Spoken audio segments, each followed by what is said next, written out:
Hello, this is Off the Cuff with T and Me. I am T. That is me over there, also known as Carol.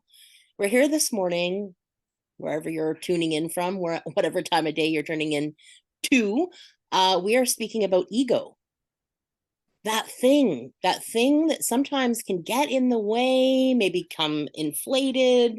We're questioning, like when is it okay to celebrate our wins and feel really good about ourselves without it being fully ego? And so we're going to just get into a discussion around this. Hopefully, it's an interesting topic for you. What do you think about ego, my friend? Yeah, it's something that I definitely know when I recognize ego, it's for me, I get a bit resistance to people who really hold a lot of ego. I prefer humble.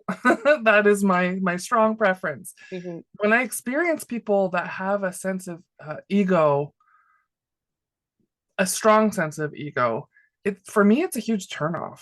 I, Hmm. I I just feel like the feeling that comes across is that they are too good for me. Right. Now, I don't know if that's real or not. I'm sure it's not real because I don't certainly feel like I'm less than somebody, but there's this kind of, yeah, it's like an attitude. There's this attitude that I don't know. I don't know what to say about it. There's not really a nice way for me to put it. I don't like that. However, we need our ego, right? And I We think do. quite often we're like, well, if I could just be without ego. And I really do appreciate the humble as well. So I'm on the same page with you as of that. Um, I feel like it's an inflated self-importance when people come across as I am That's it. all that in a bag of chips and you must, look up to me, and it's demanded all overall instead of commanded. Like if someone Yeah. inspires me, then I would like to lean in and listen. If someone is self-important like that, it's repulsive. I get this, lean back part of me. However, I will say that ego is a very important part of our personality. I agree with that. I do agree with that. And I think there's a difference between confidence and ego too, which we can kind of thread in through this. Yeah, absolutely. But that piece of, what I learned about ego in school over the last 3 years is that it's a necessary part of us, and it is contracted. It's like we contract that. So we have this contract between our ego and ourselves that says you need to step into this place because I need protection, generally is what it gets hired for. The problem is it then gets self-inflated and it starts to drive the bus and it starts to take over. And so it's like this constant push, pull, push, pull. Who's driving the bus? Who's actually the real Tanya Horn? Who's the real person here? And what I learned, which was so magical, was that this part of me that's really necessary, I actually need to just take back the control and say, thank you so much for stepping in this way and feeling like you're protecting me. I'm going to reassign your contract. I'm going to reconfigure your contract from being the way that it always has been to here's the way it's going to be from now on. And that ego is going to try over and over and over again to take the wheel of the bus and start steering, because that's what its job's been for the last 51 years for me and however long for you. And because it's a necessary part of how we grow up, the social normities, all the things that we learn. But how can we take joy and pride in the things that we're doing or things that we're feeling without Mhm. it sort of feeling gritty and grimy and the opposite of humble? Yeah, like how can we win, see all of our deepest dreams and desires come to fruition, and do it in a way that is humble, Yeah. right? Practice. And I will say that this year I had an ego face off, and it was a pretty amazing experience because it was a conversation with my ego. And what came up was very interesting, this sort of back and forth, back and forth, back and forth that happened. And at the end of that, I invited the ego to be something that was working with me instead of against me. And then I put it in its place. So I imagined a ship, and instead of it having the ship's wheel for navigating, I said, I tell you what, you can go up in the crow's nest and you can warn me of the things that you think are dangerous that you would normally just snap into effect of. And when you warn me, then we'll work together in tandem instead of you taking over the wheel. And so I direct it and I say, you have two choices right now, ego. You can be quiet or you can be supportive. And just like I did when my kids were little, I may have to repeat that 1,000 times in order for it to get it. But it starts to pay attention to what Well, I'm this is new, Tanya. This is a new way of looking at it. saying. So, can you tell us a little bit more? Like, are you able to give us more of a specific story about how this applies? Like, break this down. Like, Yeah, what was yeah, that yeah. situation? Well, I think that for the thing that pops into my head right now is this idea of I want to be proud of myself. So I look at my Okay. transcripts, for instance, okay? And Okay. I see that I have a 98.75. Now, there's a part of That's me, phenomenal. it is phenomenal, but yet there's a part of me that always thought I was unintelligent. And so now all of a sudden I'm like, I have proof that I'm intelligent, right? So I start to get inflated. And I'm like, okay, so where's the boundary between I'm excited and this is good news for me and I'm allowed to celebrate this to Yeah. look at me, I got a 98.75, right? So it's There's the difference. There's a pulling huge, back like, the reins, right? yeah. And saying, Yeah. you know what? Woohoo, it's okay to celebrate because there's also this voice that comes in and goes, don't be too big for your britches. Who do you think you are? Right? So we're made out and comprised of parts. We are made up and comprised of parts. And all of these parts don't always work in tandem with one another. So they're not always kind. Sometimes it's combative, right? Sometimes that voice that goes on in the head is saying things that were contracted from a voice that wasn't even mine. It was something I picked up from childhood, right? And here we are still, at age 51, where I'm I'm wanting to celebrate my wins, but I also don't want to be too big for my britches. So where do we mitigate, that line?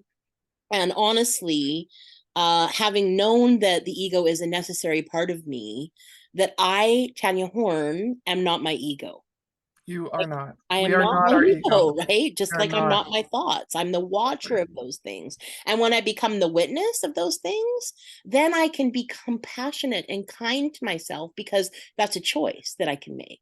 This sounds really, this is a, I mean, there's a lot of complexity here in what you're sharing. And so um I'm wondering if there's a kind of a guiding light here that helps us determine that. Is that alignment? Like, is that when we're, when we come up against, okay, I'm winning something. I got a really great, whatever it is. I got a great raise because I did a really great job at whatever I was doing at work. I was Mm. recognized for that. And instead of that going to my head, it's like, well, no, I'm aligned with the company's purpose, the company's vision, the company's values.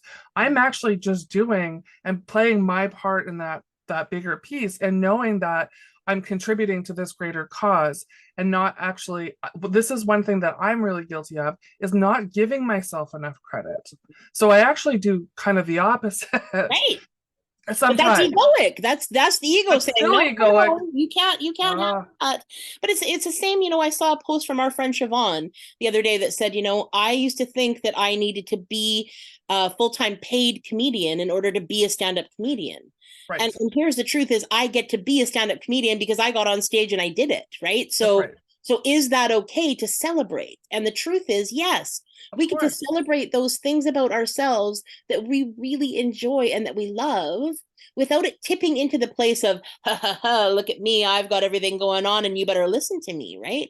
And it's a fine, nuanced line. And sometimes we're over it on either side. And so it's a practice, just And like every. elevating ourselves to be better than other people is where ego becomes a bit ick for me. Yes, me too. Absolutely. And we're taught to compare ourselves, right? We are. We're And comparing machines. absolutely. But what if we compared ourselves to ourselves? An earlier version of An earlier ourselves. version, or knowing that we've grown and taking pride in those things, because I think that quite often those things become completely subdued. And is it okay to celebrate? Yes, I did that. Yes, I accomplished that. Yes, I got some accolades for that. Is that okay? And when I was talking to Gabor in that session that you and I had, it was like, yes, you know what? Take the moment, take joy in the fact that you have accomplished something that many, many, many others will not and cannot. And is that okay to sit in that peace Yes. and savor that And instead of own it. flipping in and flipping out, flipping in and flipping out all the time, right? Yeah. Owning the growth. I think owning the growth is so important. Sure. And that's one thing I admire so much about you, T, is that you own your stuff, no Thank matter what it is, no matter what color it is, no matter how it feels. It's like, this is my pile, you. Yeah, and this is my pile. thank you. And you are such a master and such a great example of just owning it. And it's a combination, like I said, of all of the yuck, all of the joy, all of the grace, all like every possible thing. You just, it's all mine. Yes, yes. And I'm learning how to move into that place where I can see myself in the same light as others reflect back to me. Hmm. It's beautiful. So we It want is, to know and that what doesn't feel egoic. Like that feels which like, is beautiful, which is beautiful. yeah. Yeah. And so celebrating wins is great. I mean, when especially when we surround ourselves with people who also want us to win, for with when we surround ourselves with a team of people who are all setting goals, all working towards something, and we all as a group come together to support each other in doing that. It when I know for myself, when I'm in a group like that, that's really constructive and really comes from a place of love first, Yeah. that when those wins happen, none of it has felt like ego at all. Yes. It Well, you've has got felt other people like celebrating with you instead of against you, right, or harboring some kind of resentment because you're doing well. That's bingo. ego, right? Like That's that's where bingo. ego comes That's in. Yeah, yeah. for sure. And I struggle with that because I make that mean something. And so I'm learning how to look at it, investigate it with kindness and compassion and love and understanding, is as opposed to grit and grime and that sort of, gritty attitude of, if that person has something, then I have not. Yeah. Well, like, let's be honest, right? There's enough. And There's always enough. what is meant for us, what is meant for me, what is meant for you, what is meant for you, you the watchers as well, will not go past us. It will not It's go so past true. us. Yeah. Yeah. So here we are talking about ego, probably something we'll talk about again on Off the Cuff. Yeah. This Uh, is a big conversation it and so many sure pieces is. to break down. We'd love to hear your comments in the comment section so that we can come in and have another conversation around this. Yeah. Yeah. This is Off the Cuff with T and me. Thanks for Thank you coming. so much for stopping by, everyone. See you next time.